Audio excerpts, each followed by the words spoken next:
Bapak-bapak, ibu-ibu, saudara-saudara kaum muslimin rahimakumullah. Di dalam kehidupan kita sebagai seorang muslim, minimal 5 kali dalam sehari semalam kita mendengar seruan untuk mendirikan solat yang disebut azan.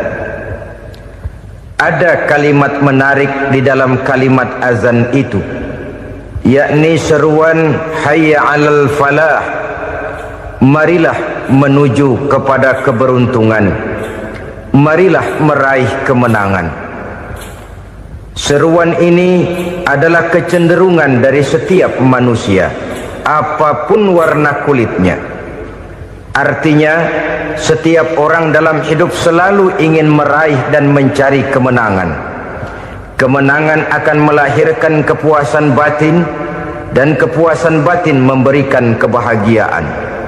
Sedangkan kekalahan melahirkan penderitaan batin, dan penderitaan batin menjerumuskan seseorang di dalam berbagai bentuk kerugian. Jikalau inilah seruan azan, maka masalahnya ialah apa yang menyebabkan kita meraih kemenangan. Al-Quranul Karim memberikan tuntunan dan ajaran kepada kita bahwa orang-orang yang memperoleh kemenangan itu tidak lain adalah orang-orang yang bertakwa. Hanyalah mereka yang bertakwa kepada Allah Subhanahu wa ta'ala pada akhirnya akan tampil sebagai pemenang. Lalu siapa orang yang bertakwa itu? Dijelaskan dalam awal-awal Al-Baqarah, orang yang bertakwa yang akan meraih kemenangan.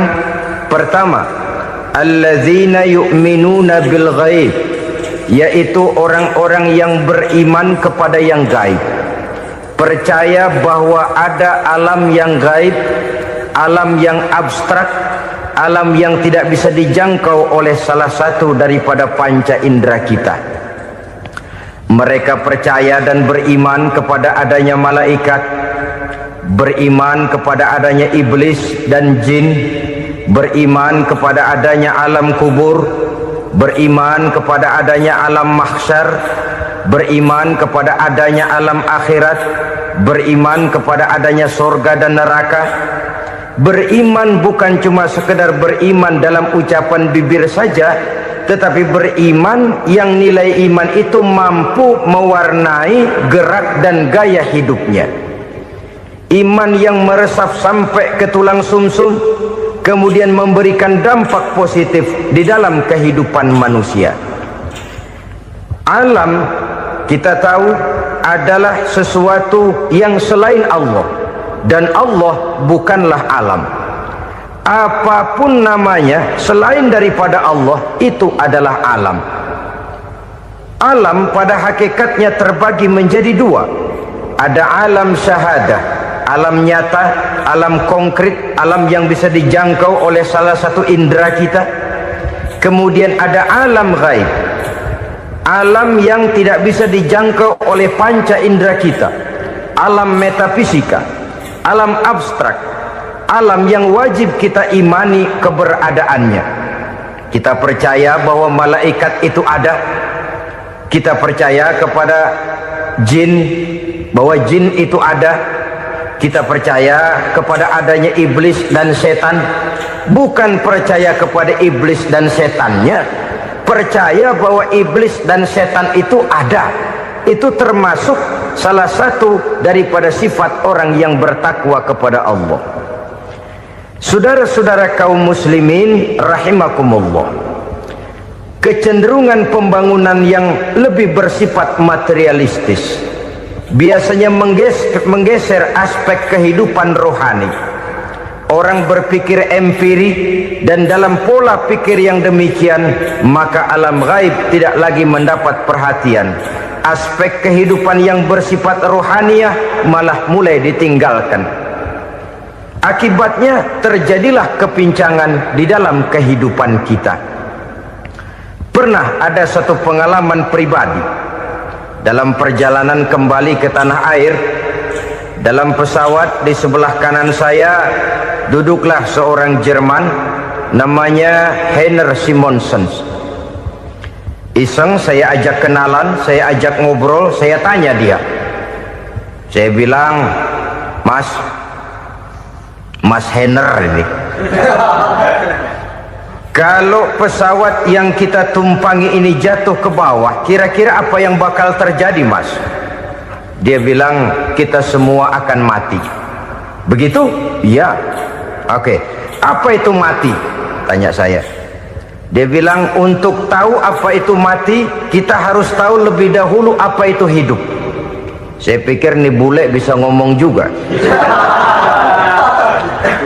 Baiklah, kata saya. Apa hidup menurut Anda itu? Oh, hidup itu dia bilang, kalau seluruh anggota badan kita bekerja secara normal, paru-paru memompa darah secara normal, jantung berdetak secara normal, sel-sel tubuh bekerja secara fit, dan organisme tubuh hanya mau bekerja secara normal, dia bilang, kalau kita memberi makan yang cukup, menu yang teratur, dan gizi yang lengkap. Saya bilang, kesimpulannya apa, Ner? Dia jawab, hidup adalah dari tangan ke mulut. Life is from the hand to the mouth, kata dia. Hidup adalah dari tangan ke mulut. Jadi masalah hidup tidak lebih daripada masalah isi perut. Orang pergi pagi, pulang sore, peras keringat, banting tulang, perut yang dibelain. Saya bilang, you are wrong. Sampean salah, Ner. Kamu orang Islam bukan? Bukan. Pantas. Kenapa saya salah? Dia bilang, ya jelas salah. Salahnya di mana? Kamu ini manusia. Kalau hidup cuma dari tangan ke mulut, saya bilang, kambing di kampung saya juga begitu pikirannya, Ner. Itu kambing di kampung saya, asal perutnya kenyang, sudah hidup dia. Perkara besok bagaimana, lusa prospeknya macam mana, bulan depan ada apa, kambing nggak pernah mikir. Di kampung saya kambing juga pikirannya begitu. Kamu Kristen ya? Tadinya. Loh kok tadinya, lalu apa sekarang kamu ini? Dia bilang, sekarang saya netral. Saya tidak beragama, tapi saya percaya kepada Tuhan sebagai pencipta alam. Saya ingat benar dia bilang, I haven't any religious, but I believe to God as the creator of the world. Kenapa bisa netral begitu, Ner? Habis saya bingung, katanya. Islam bilang Islam baik, Kristen bilang Kristen baik, Hindu Buddha bilang Hindu Buddha baik, semua agama baik. Saya netral sekalian, nggak beragama. Yang penting saya percaya kepada Tuhan. Saya bilang, Ner, kamu ini kayak orang mau beli celana, lalu bingung. Yang satu bilang Levi's bagus, yang satu bilang Blue Jean hebat, yang satu bilang Wool England hebat. Celana ini hebat, celana itu bagus, celana ini hebat, semua celana bagus, kamu bingung. Akhirnya netral, tidak pakai celana. Itu juga salah.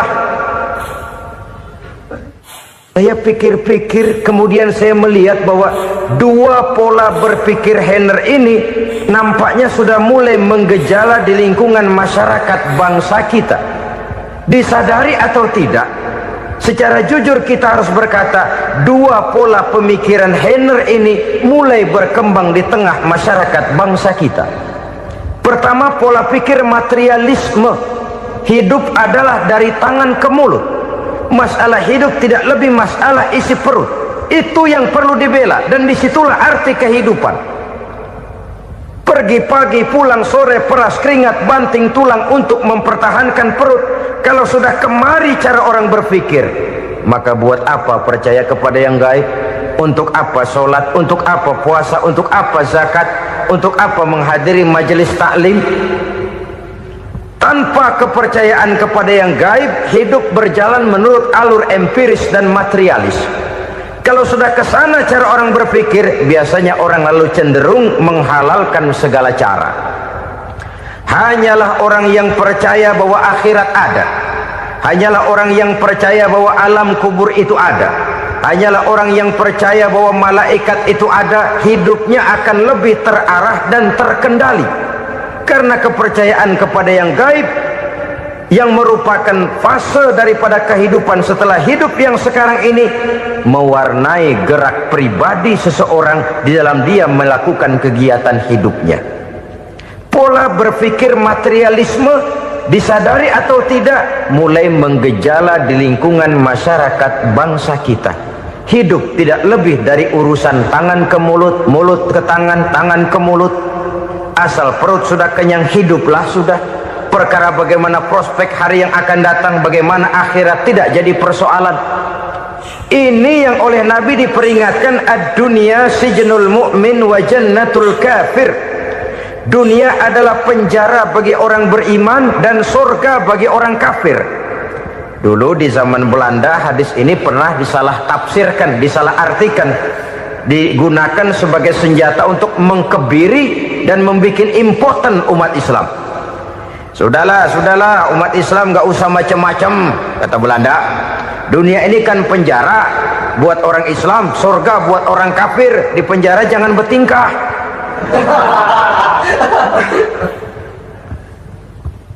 Pengertiannya tidak begitu. Dunia adalah penjara bagi orang mukmin. Artinya dalam kehidupan dunia seorang mukmin tidak bebas memperturutkan hawa nafsunya. Dipenjara hawa nafsunya.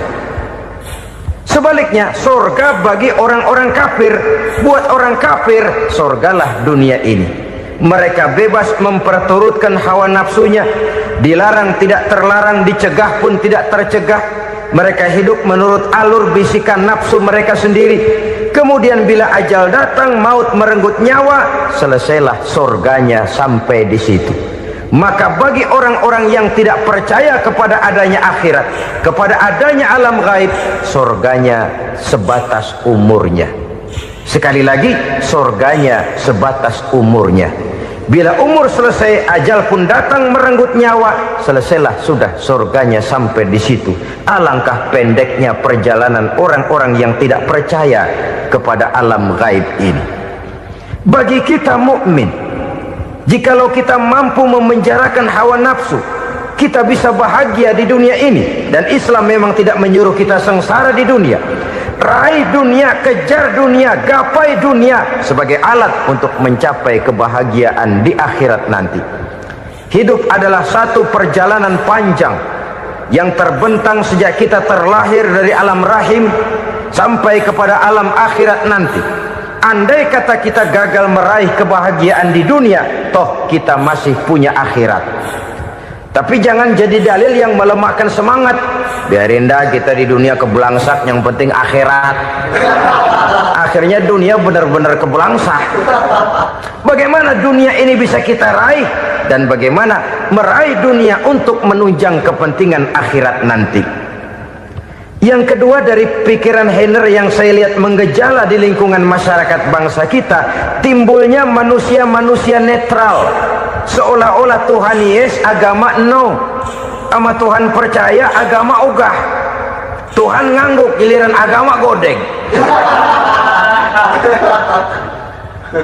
Padahal hampir dalam setiap ayat dalam Quran, kata-kata amanu biasanya bergandeng dengan wa amilus sholihat. Iman dan amal soleh. Ini sebagai isyarat Tuhan dan agama jangan pernah dipisah-pisah. Apabila kita bertuhan, maka kita harus beragama. Apabila kita beragama, maka agama itu harus bersumberkan dari Tuhan yang kita imani itu. Tidak mungkin kita pisah, Tuhan yes, agama no. Sama Tuhan percaya tapi agama bikin sendiri. Sembayangnya cukup bengong 2 jam madep mulon.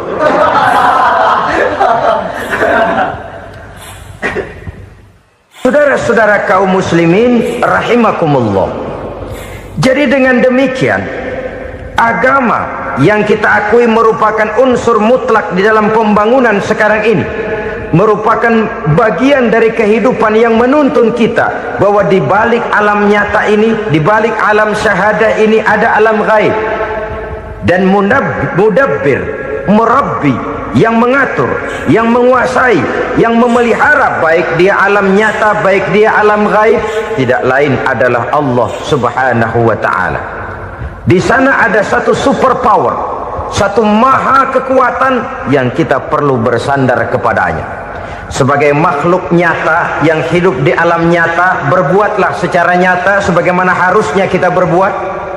Karena Islam jelas bukan agamanya orang pemalas.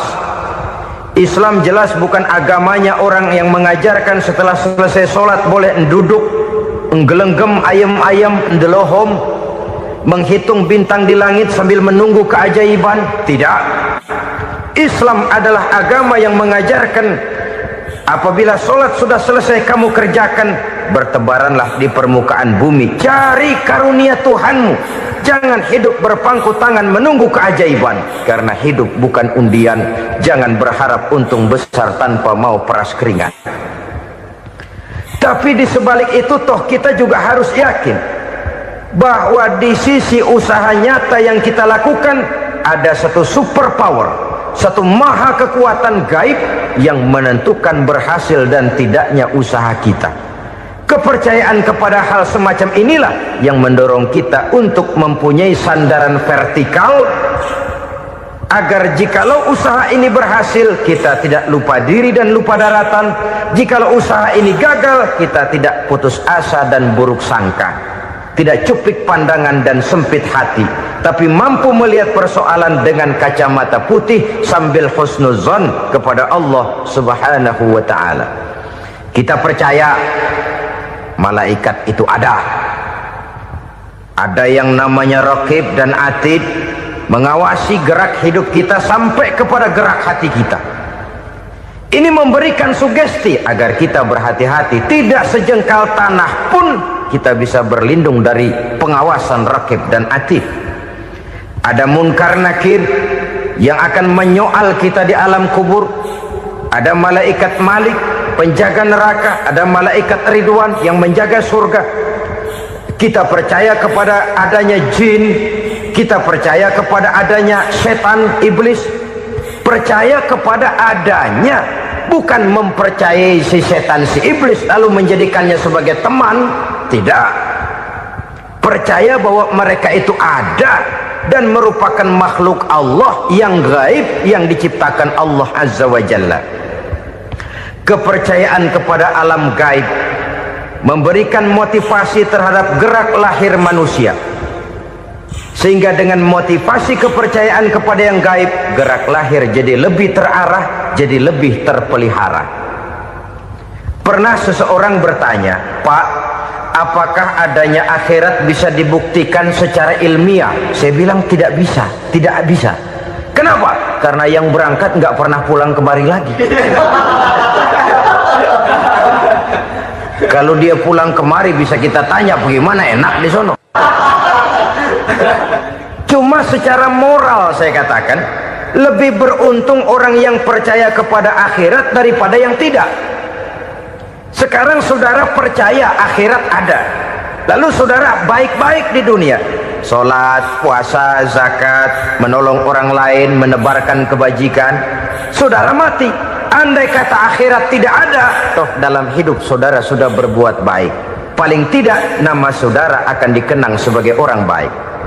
Sebaliknya, saudara percaya, kata saya, bahwa akhirat tidak ada, lalu hidup semau-maunya, tenggelam dalam maksiat dan munkarat, menentang Allah, tidak mau ruku dan sujud, lalu saudara mati, kemudian akhirat ada, ayo mau apa? Bekal tidak punya. Jadi secara moral lebih beruntung orang yang percaya kepada adanya akhirat daripada yang tidak percaya. Dan itu alam gaib yang tidak bisa dibuktikan secara eksat. Jangankan untuk membuktikan seperti itu, dalam kehidupan sehari-hari saja yang kita rasakan tidak selalu berbentuk toh. Angin, bagaimana sih bentuknya angin? Kita tidak tahu. Merah, artinya kalau dikerok merah. Yang merah itu kulit, yang kulit kita bukan anginnya. Sakit, rasa sakit itu ada, tapi bagaimana bentuk sakit kita nggak pernah tahu. Kalau kita makan cabai pedas, bagaimana bentuk pedas itu tidak ada, tapi rasa ada. Bentuk pedas hijau, cabenya bukan pedasnya. Tidak semua yang kita rasakan bisa kita gambarkan dalam bentuk yang konkret. Oleh karena itu, sekali lagi bahwa kepercayaan kepada alam yang gaib mampu memberikan satu sugesti yang menata kehidupan seseorang lebih lurus, lebih terarah, dan lebih terkendali.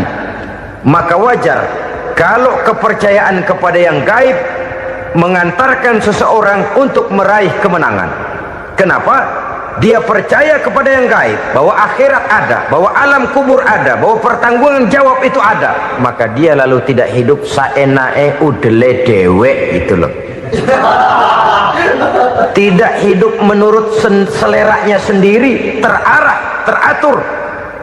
Ini cirinya yang pertama. Orang bertakwa yang akan meraih kemenangan, mereka beriman, mereka percaya kepada yang gaib. Bahkan hal-hal konkret saja selalu berangkat dari yang gaib. Saudara-saudara, para remaja, para pemuda sekarang ini tidak pernah tahu toh siapa yang akan jadi teman hidup saudara. Kita bisa saja ngerancang, mentargetkan, tapi toh akhirnya yang namanya jodoh bukan kekuasaan kita. Rezeki di luar kemampuan kita. Begitu juga ajal, maut, jodoh, ajal adalah contoh-contoh konkret bahwa pada akhirnya yang gaiblah yang menentukan. Bertahun-tahun ngelancong, emang jodoh seret nggak jadi.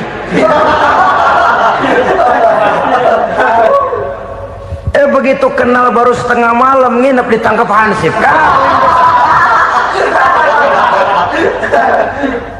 Hal-hal semacam itu kadang-kadang kita berpikir suuzon, gilet, perempuannya cakep banget, lakinya rebek amat. Memang begitulah jodohnya. Memang begitulah jodohnya. Saudara hadirin ma'asyiral muslimin yang saya hormati, jadi hal-hal yang konkret saja kita yakini sepenuhnya ditentukan oleh satu superpower yang gaib itu tadi. Dari sanalah segala ketentuan itu berangkat dan kesanalah segalanya akan kembali. Maka kepercayaan kepada yang gaib meluruskan gerak hidup seseorang dan itu akan mengantarkan dia kepada meraih kemenangan. Satu. Yang kedua, wa yuqimuna shalah. Orang bertakwa yang akan meraih kemenangan itu adalah orang-orang yang mendirikan sholat.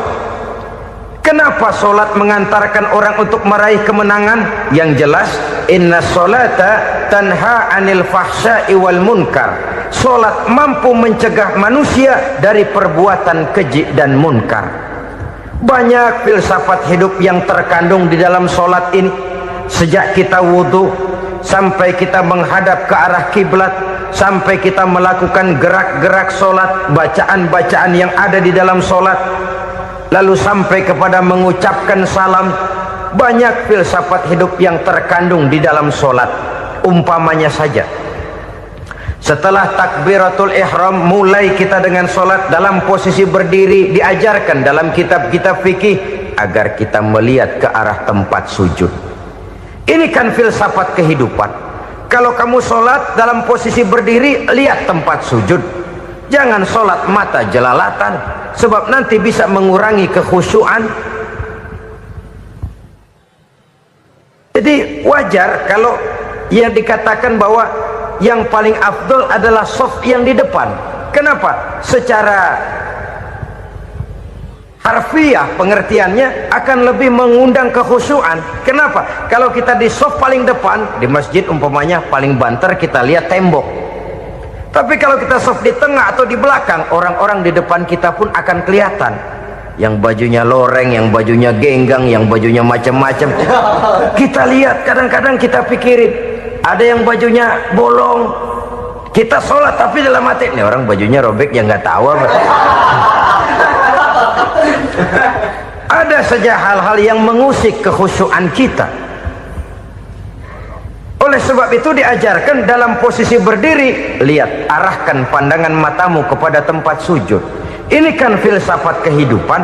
Maksudnya apa? Kalau lagi diri lihat dong tempat sujud, kalau udah di atas ingat dong sama yang bawah, kalau sudah tinggi ingat dong dari mana kamu berangkat, kalau sudah berkuasa bantu dong yang lemah, kalau sudah kaya santuni dong yang miskin, kalau sudah alim bimbing dong yang awam.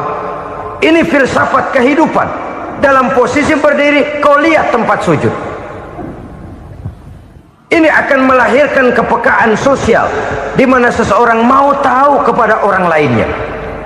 Bagaimanapun kaya kita, tinggi pangkat dan jabatan kita, jikalau hidup hanya untuk kepentingan perut sendiri saja, rasanya belum membawa manfaat di dalam kehidupan kita. Tapi efek yang tertinggi sesungguhnya, solat mencegah manusia dari perbuatan keji dan munkar. Perbuatan keji dan munkar walaupun kelihatannya mendatangkan uang, membawa keuntungan, tapi itu keuntungan semu, keuntungan sementara. Dengan menipu orang lain kita bisa dapat untung, tapi tidak membawa berkah, dan itu adalah kerugian besar dalam kehidupan kita. Maka untuk meraih kemenangan harus dimulai dengan membentuk kepribadian yang tegar, memiliki sandaran vertikal yang langsung kepada Allah Subhanahu wa ta'ala, dan itu hanya bisa kita tempuh melalui jalur ibadah formal yang sudah ditentukan Allah, yakni solat yang 5 waktu.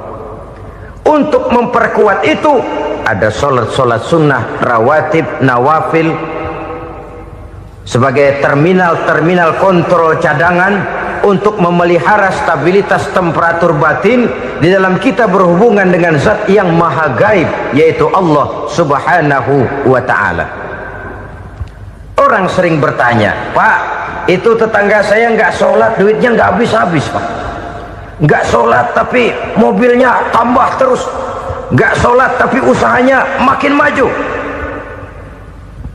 Tapi di sisi lain ada orang yang rajin sholat, rezekinya butak bener, anaknya mana kurus mana korengan. Saudara hadirin ma'asyiral muslimin rahimakumullah, harus saya katakan bahwa solat memang bukan untuk cari duit. Solat adalah sandaran vertikal kita kepada Allah. Sedangkan soal rezeki itu berkaitan dengan sifat Allah maha pengasih dan maha penyayang. Allah maha pengasih, siapapun dikasih kalau mau usaha. Allah maha penyayang, tidak semua orang disayang oleh Allah Azza wa Jalla. Dan belum tentu banyak harta itu merupakan nikmat, mungkin juga istidraj. Artinya istidraj itu dikasih tapi diambulin, kalau bahasa Betawinya itu. Dikasih tapi diambulin, itu bukan merupakan nikmat sesungguhnya, lebih merupakan azab dari Allah Subhanahu wa ta'ala.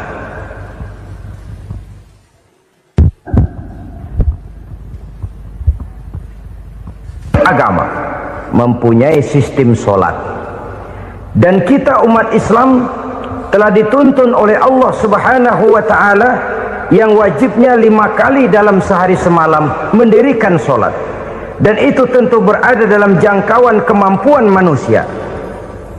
Pada awalnya barangkali kita memang merasa solat itu satu kewajiban, tapi semakin kita hayati makna, manfaat dan filsafat yang terkandung di dalam ajaran solat, semakin sampai kita kepada keyakinan bahwa solat adalah keperluan kita. Sehingga pada waktu tertentu dinilai puncaknya, kita tidak lagi akan berkata saya wajib sholat, tapi kita akan berkata saya perlu sholat. Kalau kita sudah merasakan itu adalah keperluan kita, nah di sanalah kita baru akan merasakan ruginya kalau hal itu tidak kita laksanakan.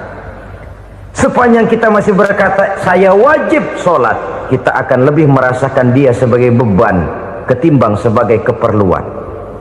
Yang jelas Allah tidak memerlukan ibadah yang kita laksanakan ini. Dengan kata lain,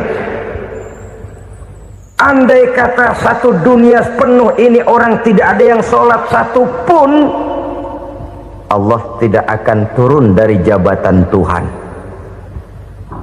Jangan lalu berpikir kalau kita ngambek se-RW kagak sembahyang Tuhan tekor kali ini ya. Tentu tidak. Itu perlunya kita, bukan perlunya Allah. Dan pada induknya kita akan berkata, saya perlu agama. Kalau secara induk kita sudah memerlukan agama, maka konsep-konsep yang ada di dalam ajaran agama itu pun adalah juga merupakan keperluan kita. Baik dia bernama sholat, baik dia bernama puasa, baik dia bernama zakat, baik dia bernama haji, seluruhnya adalah keperluan kita. Dan sesuatu yang kita perlukan apabila tidak kita laksanakan akan melahirkan kerugian di dalam kehidupan. Jangan heran kalau kita membaca riwayat perjalanan hidup para salafus soleh, orang-orang soleh. Ada yang tahajud sampai 100 rakaat, ada yang sholat malam kakinya sampai bengkak. Kita sekalinya bengkak biri-biri. Ada yang sholat membaca surah dalam Al-Quran sampai khotam Quran. Kok mau? Mereka sudah merasakan itu keperluan. Itu saja soalnya. Satu saat pun jikalau kita merasa bahwa itu keperluan saya, kita pun akan melaksanakan seperti itu. Keperluan saya dalam kehidupan. Inilah yang kedua. Yang ketiga, orang bertakwa yang akan meraih kemenangan itu, wa mimma razaqnahum yunfikun. Mereka membelanjakan sebagian daripada rezeki yang diberikan Allah kepada mereka. Mereka infakkan di jalan Allah. Ada satu dialog menarik. Satu hari seorang anak muda bertemu dengan seorang kakek-kakek yang sudah dikenalnya baik. Bertanyalah anak muda ini, "Kek, umur kakek berapa tahun?" 15 tahun, kata si kakek. Anak kakek berapa orang? 1. Harta kakek berapa banyak? 15 juta. Si anak muda ini bengong, lalu protes, "Kok kakek bohongin saya?"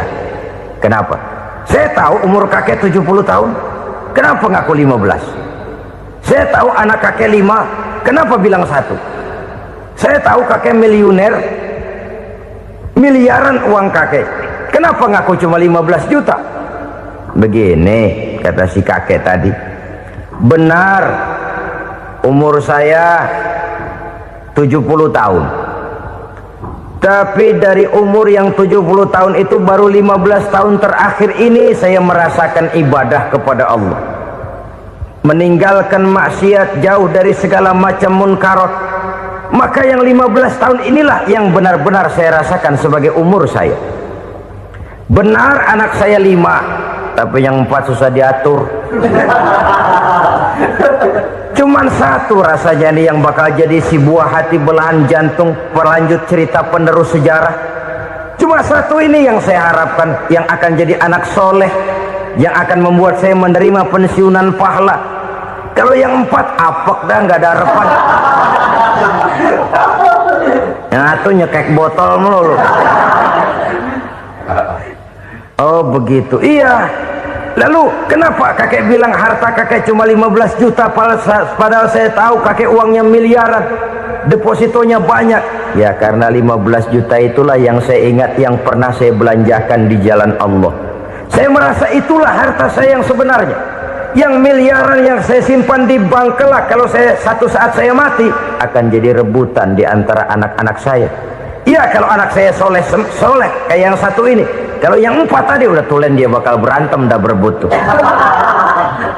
Jadi 15 juta yang saya belanjakan di jalan Allah inilah yang saya merasakan benar-benar harta saya yang sesungguhnya. Dialog ini patut menjadi bahan renungan kita bersama. Diberikan kita umur 40, 50, 60, 70, 80. Berapa tahun dari umur yang diberikan itu yang jalan mulus, yang kita gunakan untuk melaksanakan ibadah?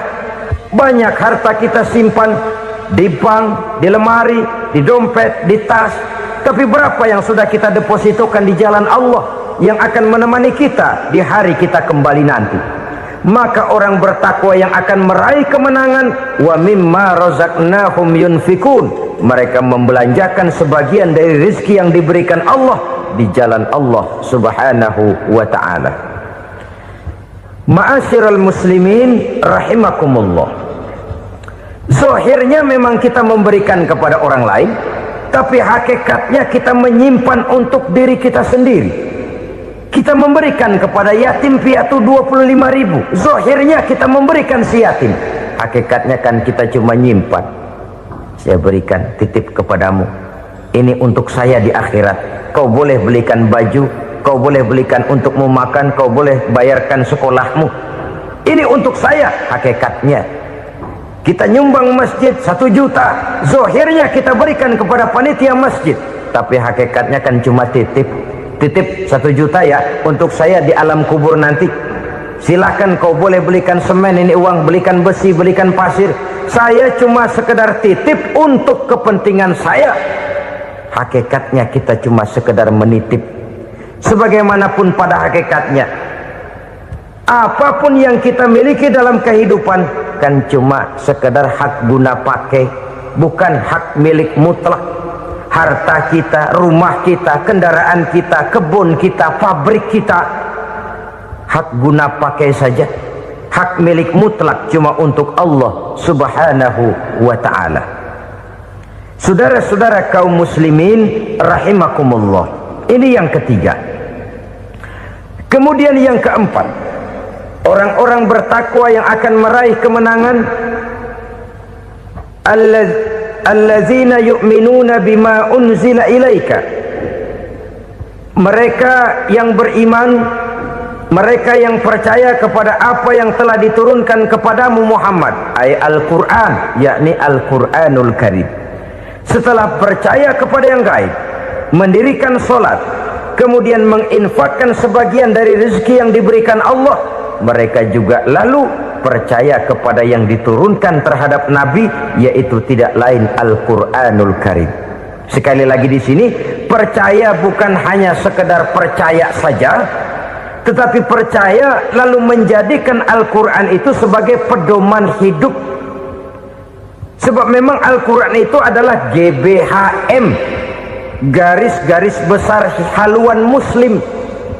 Apa yang harus kita lakukan, apa yang harus tidak kita lakukan, bagaimana mestinya kita bertingkah laku dan berbuat, seluruhnya tercantum di dalam Al-Quranul Karim.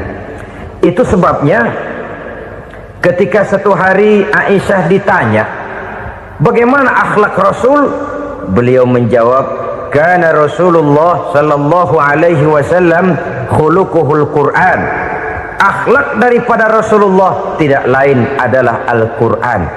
Jawaban simpel ini memberikan gambaran bahwa keseluruhan daripada konsepsi Quran sudah diterjemahkan dalam kehidupan Rasulullah sallallahu alaihi wasallam.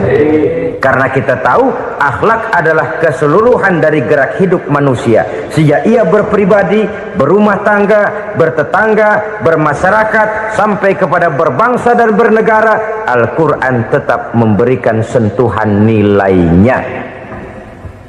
Oleh karenanya, orang-orang yang bertakwa adalah orang-orang yang menjadikan Al-Quran sebagai pedoman dalam kehidupannya. Dan kita yakini Al-Quran diturunkan kepada Nabi Muhammad, bukan merupakan produk Nabi Muhammad. Isi dan redaksinya langsung dari Allah subhanahu wa ta'ala. Kemudian cirinya yang kelima, orang bertakwa yang akan meraih kemenangan itu, wa ma unzila min qablika, tidak hanya sekedar percaya kepada yang diturunkan terhadap Nabi Muhammad yaitu Al-Quran, mereka juga percaya kepada apa yang pernah diturunkan kepada para nabi, kepada para rasul sebelum Nabi Muhammad. Percaya kepada adanya suhuf, percaya kepada adanya Taurat, percaya kepada adanya Injil, percaya bahwa Allah dahulunya sudah menurunkan Taurat kepada Musa, percaya bahwa Allah sudah menurunkan Injil kepada Isa, percaya Injil ada, Taurat ada, diturunkan Allah untuk Isa dan Musa, tetapi tidak wajib mengamalkannya karena kita sudah diberikan Al-Quranul Karim. Ini yang perlu saya garis bawahi. Kita percaya Allah telah menurunkan Injil dahulu kepada Isa. Kita percaya bahwa Allah telah menurunkan Taurat dahulunya kepada Nabi Musa. Kadang-kadang ini dijadikan dalih, dikacaukan pengertiannya. Quran saja mengajarkan bahwa orang yang bertakwa harus percaya kepada Injil, maka pakailah Injil. Apalagi kalau ayat sebelumnya ditilap, dihapus, dihilangkan, Injilnya yang ditekankan, maka akan terjadilah penekanan yang salah arah. Karena salah arah akhirnya bisa merusak dan menghancurkan akidah. Ketika Rasul suatu saat pernah ditanya orang, "Ya Rasul, bagaimana sikap kita sebagai muslim terhadap Injil yang ada sekarang?" Beliau menjawab, "La tukadzibuhu jami'an wa la tusaddiquhu jami'an." Jangan didustakan seluruhnya, jangan juga dibenarkan semuanya. Artinya, ini sudah merupakan gambaran dari Rasul bahwa dalam Injil yang ada sekarang masih ada ajaran-ajaran tauhid yang dibawa oleh Nabi Isa dan diajarkan kepada umatnya. Tapi juga dalam Injil yang sekarang ini sudah terkena intervensi dan investasi manusiawi. Karena itu Rasul menyimpulkan, la tukadzibuhu jami'an wa la tusaddiquhu jami'an. Jangan didustakan semua, jangan dibenarkan seluruhnya. Kita memang percaya Allah telah menurunkan Injil kepada Nabi Isa dulu, tapi kita tidak wajib mengamalkan Injil. Kita percaya Allah telah menurunkan Taurat kepada Nabi Musa, tapi kita tidak wajib mengamalkan kitab ajaran Taurat. Yang wajib kita percayai dan kita amalkan hanyalah Al-Quranul Karim. Kenapa? Oleh karena baik yang ada di dalam Taurat, baik yang ada di dalam Injil, tentu tercakup di dalam Al-Quran sebagai kitab terakhir yang diturunkan oleh Allah Subhanahu wa Ta'ala. Dan itu wajar. Kalau seorang pejabat mau mengeluarkan satu keputusan baru, tentu dia harus meninjau keputusan-keputusan lama. Andai kata dianggap tidak berlaku, dianggap tidak relevan lagi, maka keputusan-keputusan lama itu tentu sudah dianggap tidak berlaku. Sebagian daripada aturan-aturan dalam keputusan lama yang masih dianggap relevan tercantum dalam keputusan baru yang wajib diamalkan. Begitulah hubungannya antara Al-Quran, Taurat, Zabur, dan Injil. 4 kitab samawi yang diturunkan Allah masing-masing kepada Zabur untuk Nabi Daud, Taurat untuk Nabi Musa, dan Injil untuk Nabi Isa alaihi wassalatu wassalam. Ketiga-tiga kitab itu kita percayai adanya. Kita yakini Allah telah menurunkan Zabur, Taurat, dan Injil, tapi kita tidak wajib mengamalkannya. Yang wajib kita mengamalkannya sekarang ini tidak lain hanyalah Al-Quranul Karim saja, karena ia mencakup apa yang ada di dalam Zabur, apa yang ada di dalam Taurat, dan apa yang ada di dalam Injil. Keotentikannya bisa dipertanggungjawabkan. Ya, tapi kan Nabi Muhammad sudah mati 14 abad yang lalu, dan di zaman beliau Al-Quran kan belum dikodifikasikan, belum ditulis. Bagaimana keotentikannya bisa dipertanggungjawabkan? Mudah saja. Allah berjanji, inna nahnu nazzalna dzikra wa inna lahu lahafizun. Kami yang menurunkan Al-Quran dan kami yang akan menjaga dan memeliharanya. Allah turunkan Quran, Allah menjaganya. Bagaimana cara Allah menjaga Al-Quran itu? Banyaknya orang-orang yang hafaz Al-Quran. Hafaz Al-Quran 30 juz, 114 surah, 6.666 ayat. Sehingga jangankan satu kata, jangankan satu ayat, satu kalimat saja berubah sudah akan timbul reaksi dan mudah dimengerti. Kenapa? Banyak orang-orang yang hafaz Al-Quran. Sedangkan pada setiap akhir tahun biasanya malaikat Jibril selalu mengadakan checking terhadap ayat-ayat yang diturunkan pada waktu itu. Di zaman Nabi sendiri sudah ada usaha kodifikasi. Dan yang lebih luar biasa lagi, sampai hari ini tidak seorang pun mampu membuat satu ayat saja semacam Al-Quran.